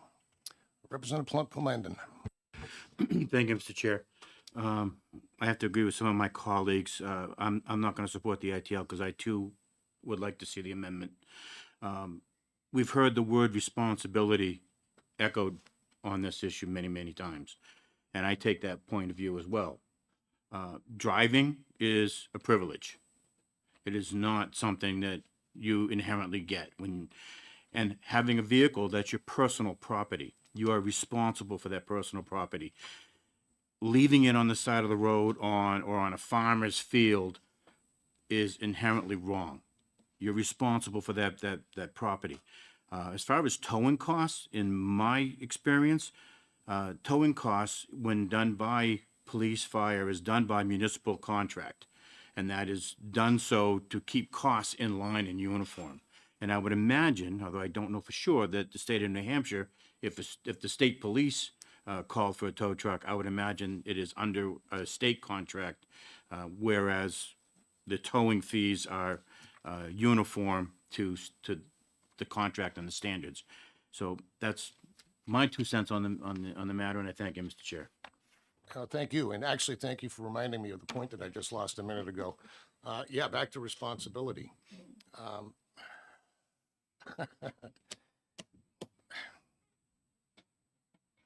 Nah, I didn't forget it this time. I'm going to hold off. Anybody else? Representative Bayou. I don't think you've chimed in yet. Thank you, Mr. Chairman. The whole motivation behind this bill is to help eliminate debt-based license suspensions, especially between private entities, whether the owner of the vehicle may not have had a choice. You know, they could be unconscious after an accident, they could be incapacitated in some way, completely innocent, but they're stuck with the bill. And if they're indigent or they no longer work because they don't have a license anymore, how are they going to pay the bill? I think we can say this about a lot of different things, and we should take a bigger look at the big picture and see what other areas we can help fix this process. But this is one area where we can make a difference right now, and I would love to see this bill stay alive.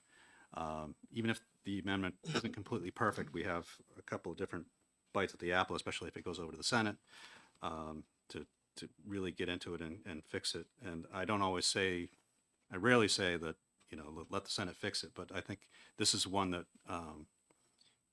we have an opportunity to make a big difference in a short period of time with a simple bill that might need some simple fixes, but I think we can probably accomplish that with what we have remaining.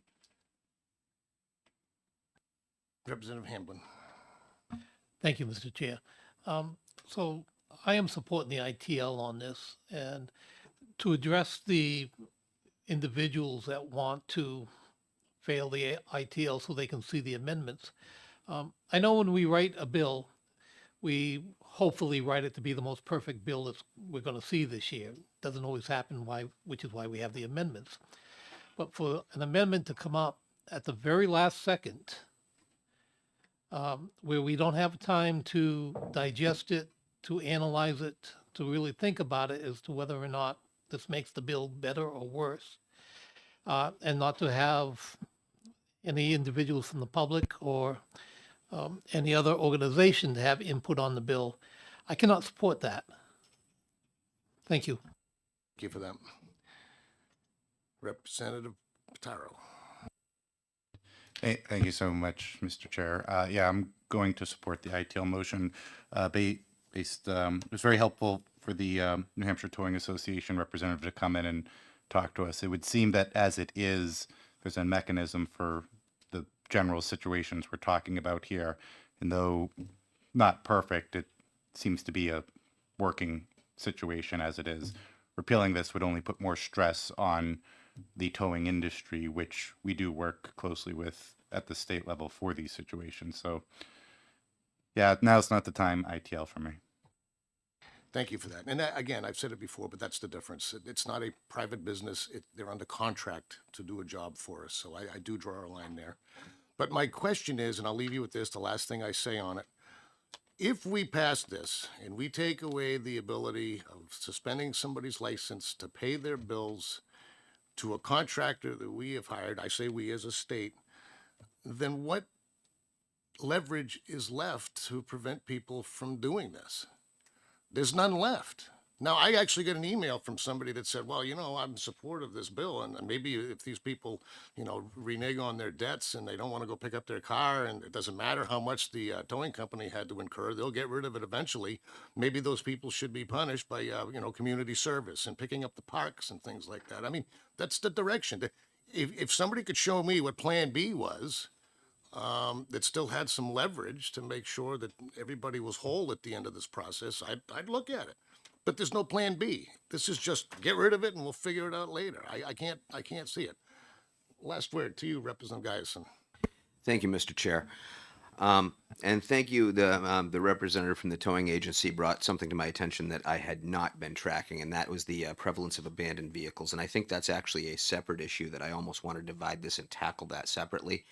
But as a general rule, I believe that while driving, yes, is a privilege, is also a liberty. It's the liberty to move. And I don't think that the government should be suspending licenses when the government is not the victim, especially without a very, very clear due process.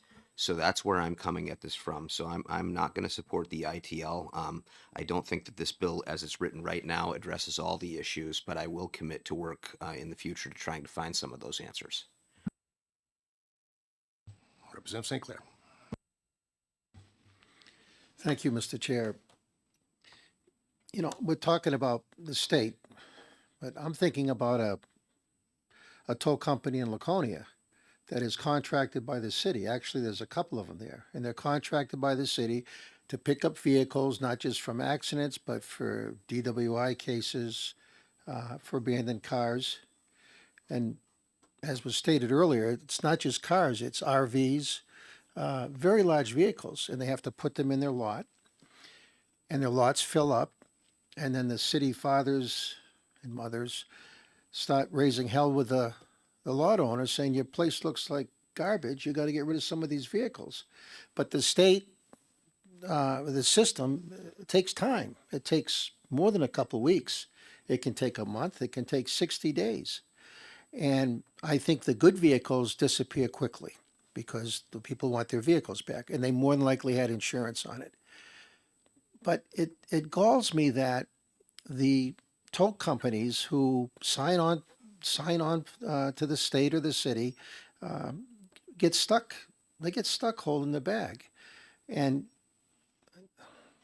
I maybe the state should subsidize them. Maybe that's the answer. Maybe we should put aside from the, well, I know you're looking at me, but I'm just saying it because that's how crazy this is. So maybe if people want to protect people to be irresponsible with their vehicles, maybe the option is, okay, we'll just take the money from the taxpayers and we'll pay the tow truck companies for their for what the service they're providing, because it is a service. Because no, I don't want to be going down the road and dodging abandoned vehicles on the road or having them abandoned on my property or somebody else's property. This is a serious situation. And I think, as hard as it may sound, is that if you are driving a vehicle, there are responsibilities that come with it, no matter what the condition of the vehicle is. And yeah, we don't have a mandatory insurance in this state. And some people take advantage of that, if you consider that an advantage, but they take the responsibility on with that. I am curious, I would love to know what goes on with the out-of-state cars, but that's for something else. But as much as we just can't do this. We just cannot tell people it's okay. Good luck, and good luck to the tow companies, because if I owned a tow company, I would not want to be on one of those contracts. If my lot is going to be loaded up with these vehicles I can't do anything about, and I would love to see that amendment too, but that's not, thank you very much, Mr. Chair. Okay, anything new? Because we have been going on this for a while. Representative Fox, last word to you. Thank you, Mr. Chair. Forgive me if I'm wrong, but I think the perception here is the gentleman from the towing company said he had about 100 vehicles. Well, I don't take it that you picked up 100 vehicles, abandoned vehicles along the road.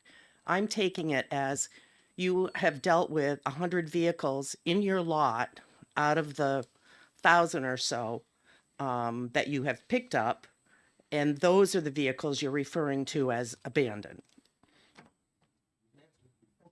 That's 100 per year. Right. Right. But those aren't vehicles you've gone along the roads of the coast and picked up on the side of the road because they've been abandoned. 75 or 80% of them are from the police tows. Police tows. Yeah. Accidents and such. Yes, ma'am. Sorry. Thank you. Okay. I gave Representative Fox the final word.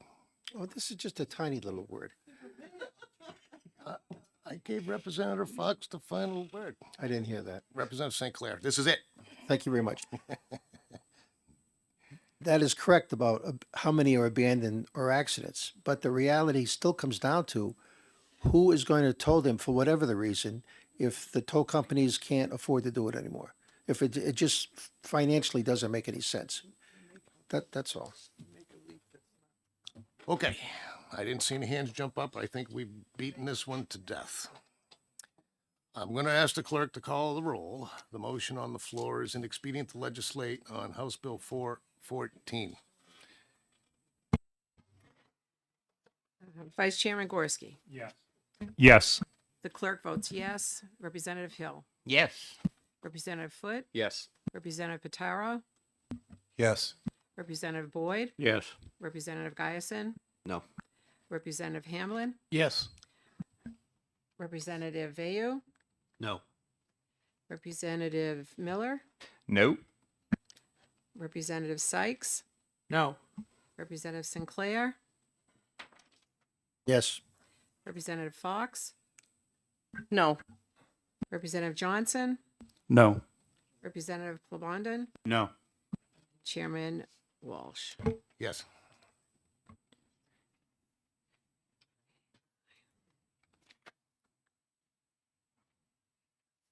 Nine to seven. Committee recommendation, inexpedient to legislate is adopted 9-7. Obviously, regular calendar. I'm going to close the executive session on House Bill 414.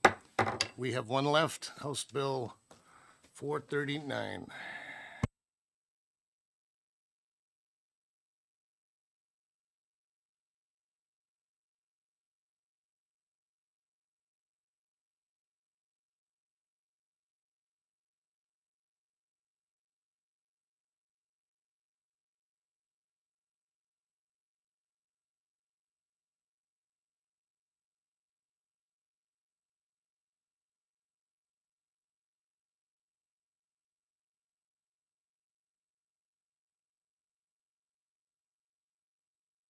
On that one too, is there who's planning on a minority report? I'm assuming there'll be one. Yeah.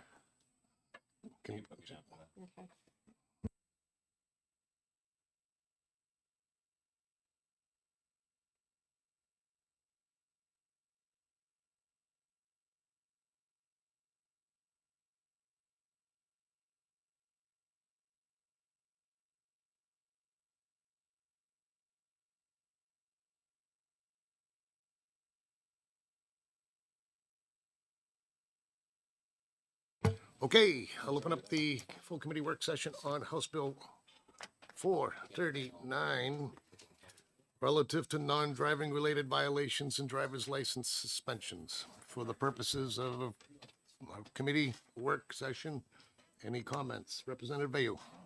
Thank you, Mr. Chairman.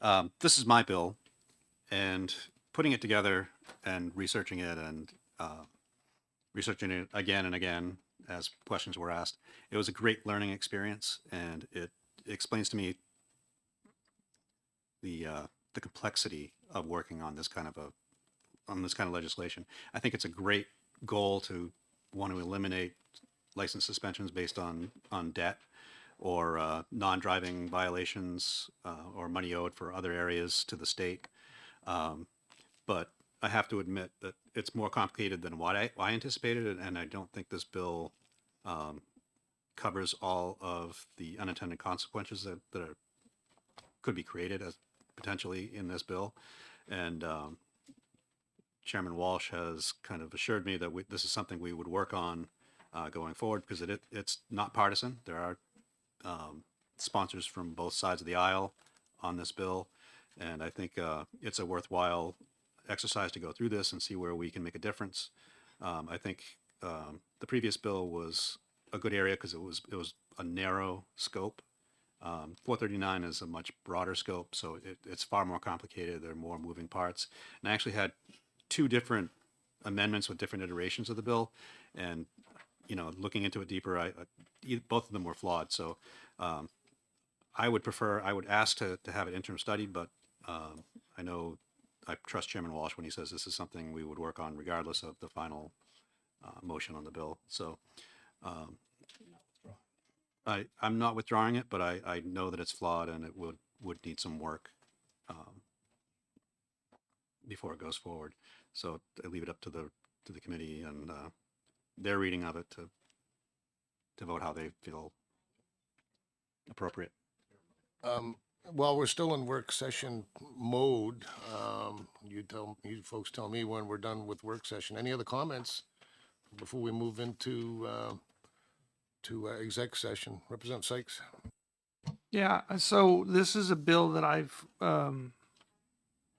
followed, and more importantly, it's a concept that I have been in support of. I've actually voted in the minority a few times about this because it is something we should be doing. I have no problem with if you do something that's a vehicular offense, then other than federal law, which preempts, as an example, for child support and so on.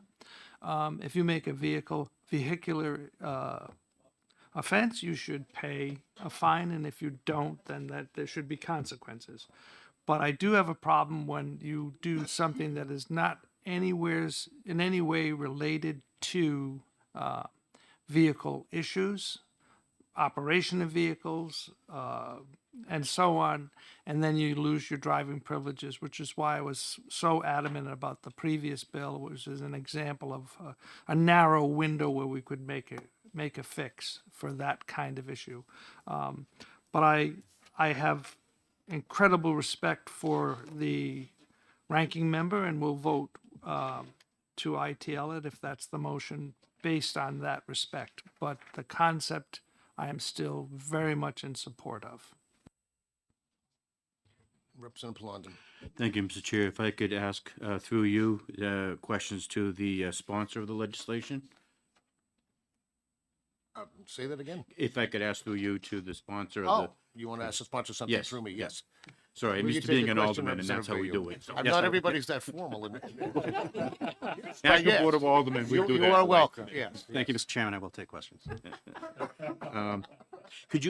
Besides like child support, what other examples of non-moving violations could result in the suspension of driving privileges? Unpaid fees, abandoning a vehicle, unpaid towing charges. Which we covered. Fines for Fish and Game Department services. We've had bills on that in the past. Basically, any debt owed to the state for non-driving violations, non-vehicular related violations or fees, fines are subject to license suspension. Thank you, and thank you, Mr. Chair. Yeah, my pleasure. And just to back that up, because we have seen, I think, this concept 3 years at least, and I've been on both sides of it. I get it, but like I said before, what's Plan B? Because I don't think we should just remove without replacing. And I think that's where it's going to get complicated.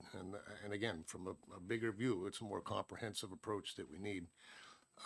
As we go through it, there might even be more things we find that and we've also heard that it's the end result, it's the last move that this is taken, but yet it's still there. So, anybody else? Representative Hill. Thank you, Mr. Chairman. I think it also moves into the marine area as well, right? I mean, register, and at some point, it may even get into electric bikes and every other thing that's going to go. It mushrooms, I think, is how I would approach it. Anyway, thanks. Thank you, Mr. Chairman. Not for nothing, I would just remind the committee also that when this bill was first introduced, it was the judiciary, which was one of the movers to try and make this change, because they saw that as being a fair and balanced thing to do. I'll have to talk with them and see what their Plan B proposal was supposed to be, but I know because if it's a license, it comes back to us. Representative Bayou. Yeah. Thank you, Mr. Chairman. One more quick point. Part of this bill would remove the ability for the state to suspend licenses for abandoned vehicles. And what we just heard is the ability to suspend licenses for towing services is part of the abandoned vehicle law. So like the chairman said, when we do this, we lose the consequence for a lot of these things. And that's, what are we replacing it with? Is private debt collection enough to recover these costs? And that's something we need to look at. I hate to abandon my own bill or say, encourage people to ITL it, but it is a bigger question, and I think we need to have a comprehensive look at it and get a little deeper into the weeds on it and make sure we have a solid bill going, before we put it forward. So. Anybody else in the work session portion of this? Seeing none, I'll close that. So I guess I'll open up the executive session on House Bill 439. I don't have anybody signed up for a motion. What is the motion? Are you gonna move ITL? Because I've killed I've killed my own bills before. It's easy. If I move, it's going to be interim study. Well, Representative Pataro. Thank you, Mr. Chair. I move ITL on House Bill 439. I gave you the chance. Is there a second? Second. Seconded by Representative Foot. Any further discussion on this? Seeing none. I'll ask the clerk to call the roll. I will say this, though, I guess I could go either way with an interim study or with the ITL, but I don't think it matters. And for the same argument I gave the commissioner, I think the ITL is the easiest way to go. Because even if we go interim study, nothing's going to happen with this next year. We will report out on it next fall, late fall, whether we recommend further legislation or not. And the only thing going with the interim study is that now you're in a work session environment that you're falling into the structure of the public hearings and all that stuff. And so you're kind of limited, unless the speaker says you can work on something earlier, to next summer. I still think, and I'm not just saying this to get something passed, that obviously he's interested in the topic. I think it'll be a lot more productive to just put this bill aside as an ITL, continue the work, and file something for 26. I think it's easier. I think it makes more sense. And you don't have the shackles of this whole process to continue your work.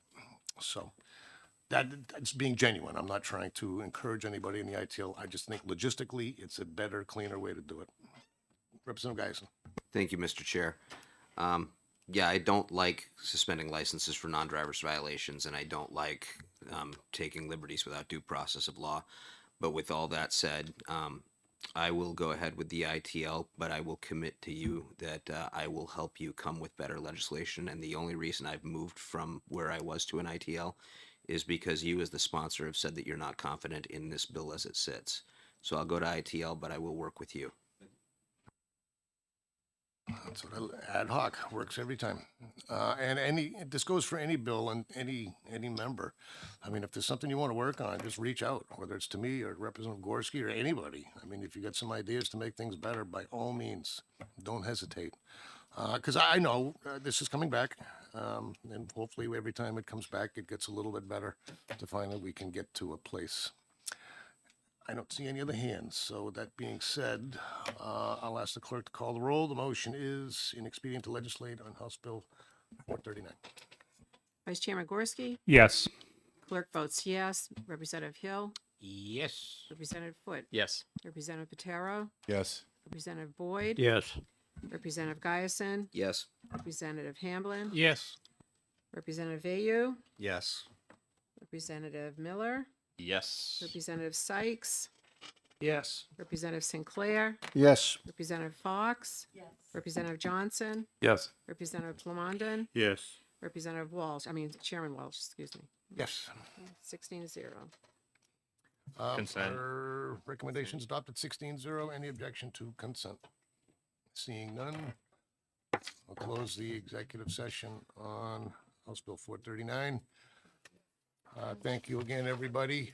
Hard to believe we're through this first year already.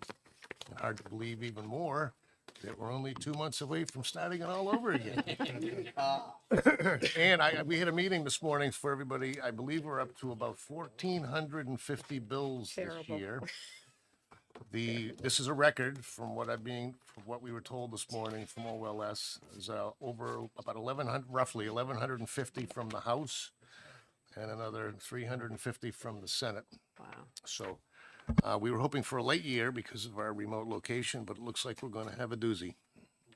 And that is a transportation metaphor, by the way, referring to old Duesenbergs. So anything else for the good of the committee? Seeing none, thank you all very much, and have a great day. Did you have something? Wait, Not at all. wasn't fast enough when you asked anything else. The anything else that I would like to say is that it's, this year marks year 14 for me on the Transportation Committee. I have always been passionate about the issues that we raise here. I have always felt that we have one of the, if not, I think we have the best committee in the State House. I guess others do think theirs is too. But I want to assure all of you that I have enjoyed all of my time on this committee as the ranking member, but sometimes one has to make a realization that you don't have the time to do the job as well as you should, and it's time to let someone do a better job, and that's where I'm at. Thank you for everything, Representative Sykes. It's been 14 years for myself and Representative Crawford as well. Anybody else at 14 yet? Oh. Yeah, haven't lived, folks. Yeah, you'll have your turn. So, nothing else. Well, thanks again. We'll see you on veto day.